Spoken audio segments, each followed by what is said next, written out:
જય શ્રી કૃષ્ણ. હું બોસ્કી જરીવાલા સુરતથી.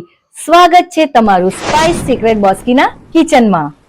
આજે હું તમારા માટે લઈને આવી છું કચ્છની ફેમસ કચ્છી દાબેલીની રેસીપી, અને એ પણ કચ્છી દાબેલી મસાલાની સાથે. તો ચાલો ઝડપથી નોંધી લો કચ્છી દાબેલી અને મસાલા બનાવવાની રીતની સાથે. અને હા, સાથે ચટણી બનાવવાની રેસીપી પણ. સૌથી પહેલા કચ્છી દાબેલીનો મસાલો બનાવવાની તૈયારી કરીશું. એક પેન લઈ તેમાં 1 ચમચી જીરું, 1 ચમચી આખા ધાણા, 1 ચમચી સૂકા નારિયેળનું છીણ, 1 ચમચી વરિયાળી, 1 ચમચી સૂકવેલું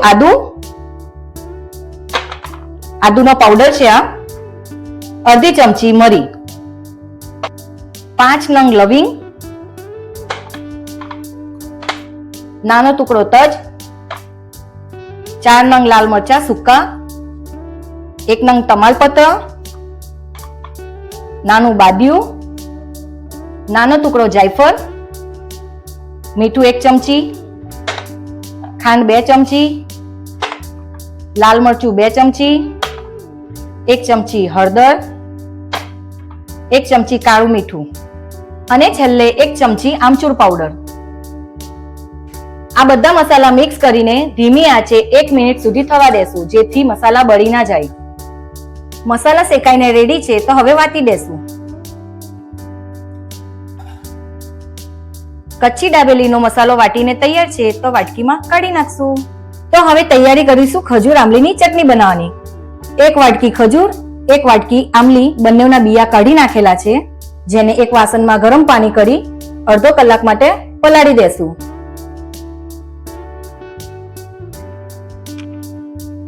ખજૂર આમલી ગરમ પાણીમાં પલળીને તૈયાર છે, તો હવે એને વાટી દેશું. ખજૂર આમલી વાટીને રેડી છે, તો હવે ચટણી બનાવીશું.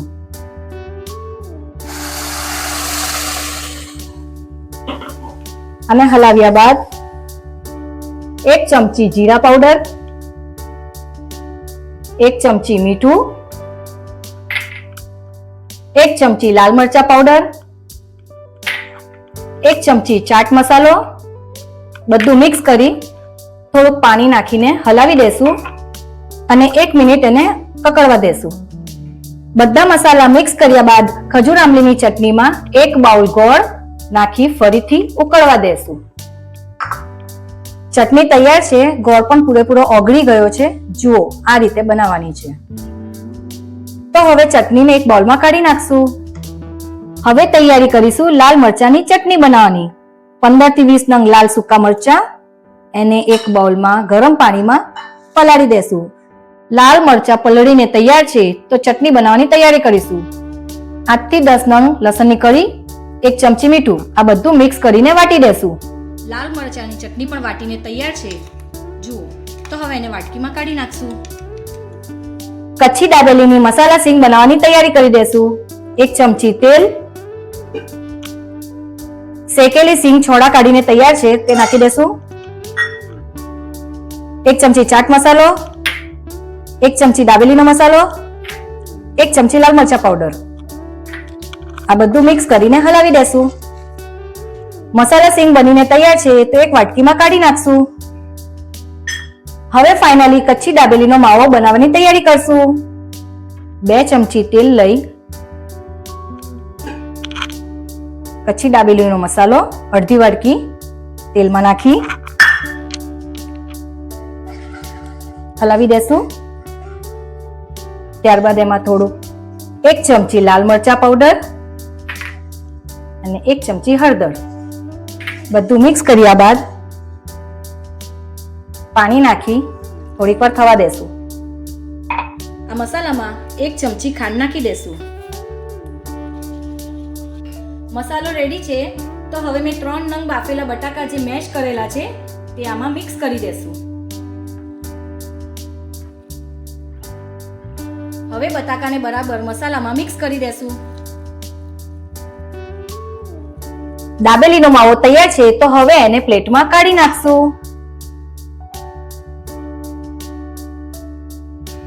હવે ફાઇનલી દાબેલીના માવાને દાડમના દાણા,